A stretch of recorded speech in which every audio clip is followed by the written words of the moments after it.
Really quickly before this video starts, Kieran, our good buddy, here he is doing a charity boxing event on the 5th of April this year. There is a link in the description.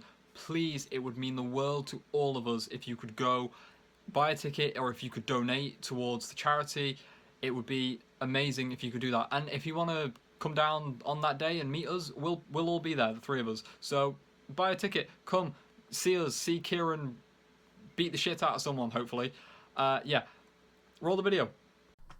But no, you would not believe what happens next. Yeah, he literally, you gotta listen to this, literally, he turns himself into a fucking pickle. It is the funniest shit that I have. Yeah, no, I gotta go. Yeah, no. A bunch of fucking virgins just entered my room. Yeah, see you later, Grandma.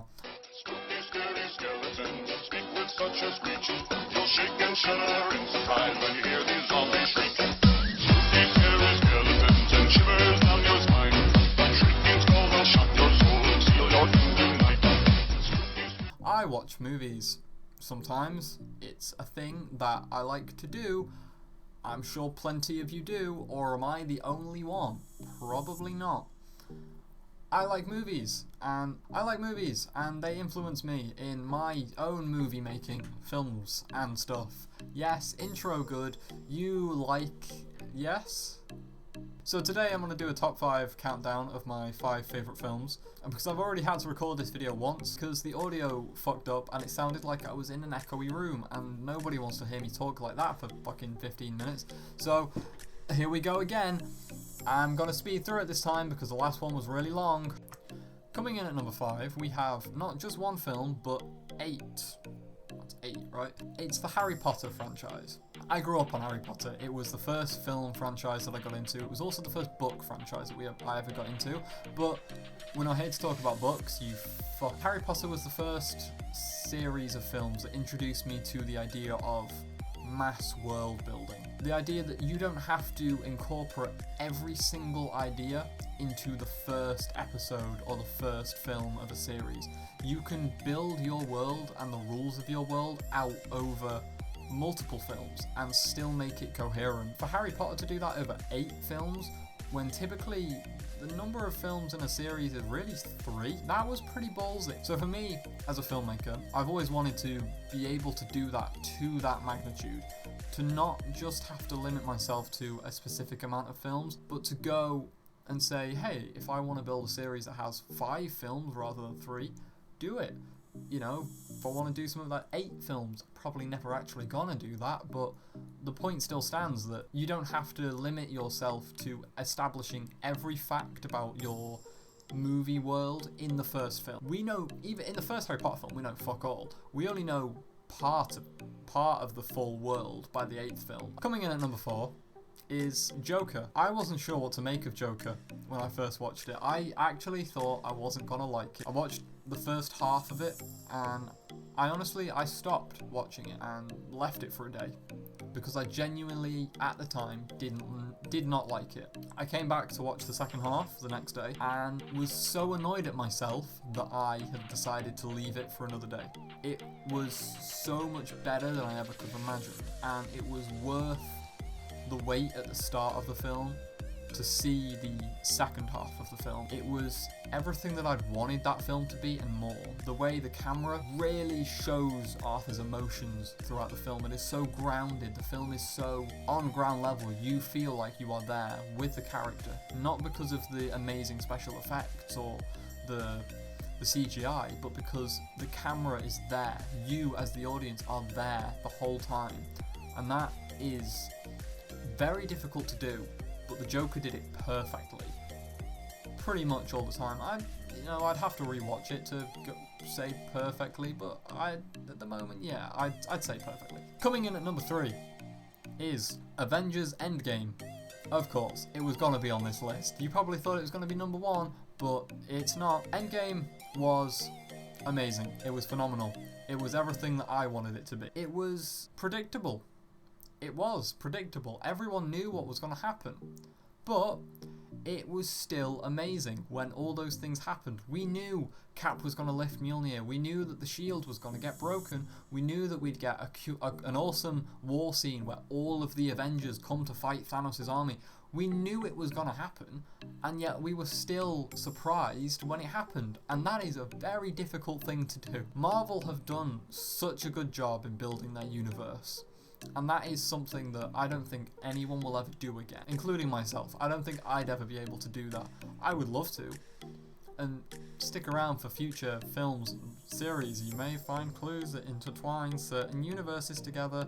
Special Thesaurus Cinematic Universe? Maybe. When I watched Endgame, it was everything I wanted out of a superhero movie. It was the fight scenes, the comedy, the action, the more serious sides of it. It was everything that the little fanboy MCU fan child in me had been dreaming about. Coming in at number 2, here's a bit of an odd one. My second favourite film in the world ever is Sweeney Todd, The Demon Barber of Fleet Street by Tim Burton. I hate Tim Burton films. I'm sorry.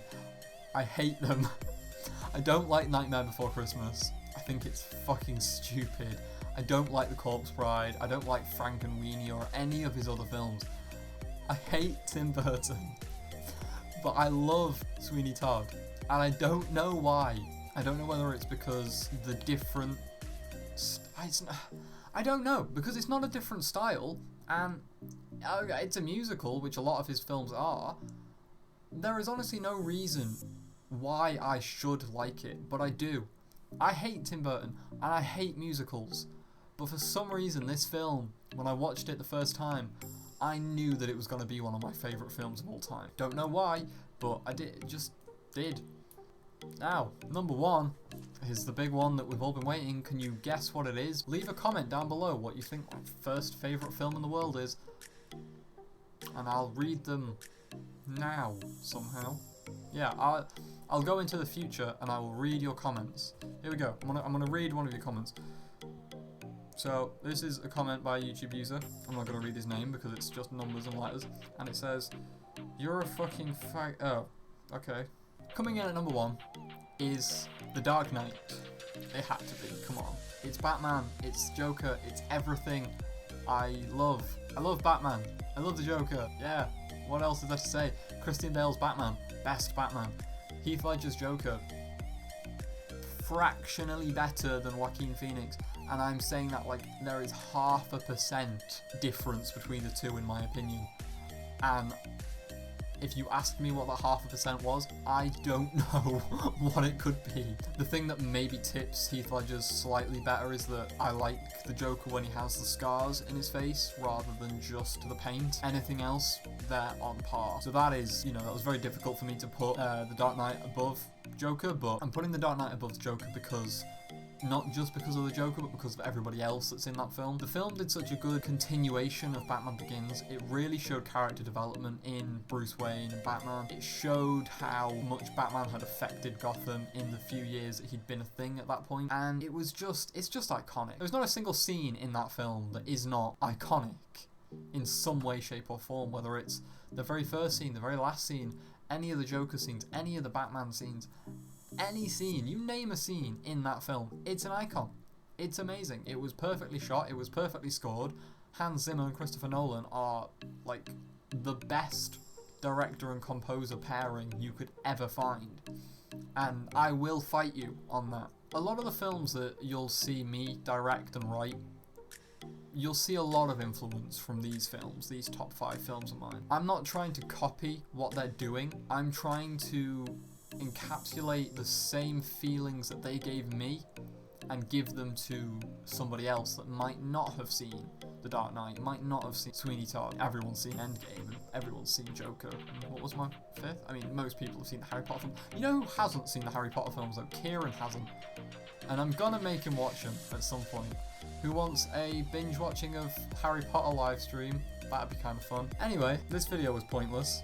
I'm bored and just wanted to talk to a camera, and I've had to re-record this, so leave your favourite films in the description. Yes, leave them in the description, and I will leave a comment on this video. Stick around, stay tuned for more shit, and wash your hands, because apparently, coronavirus is a thing.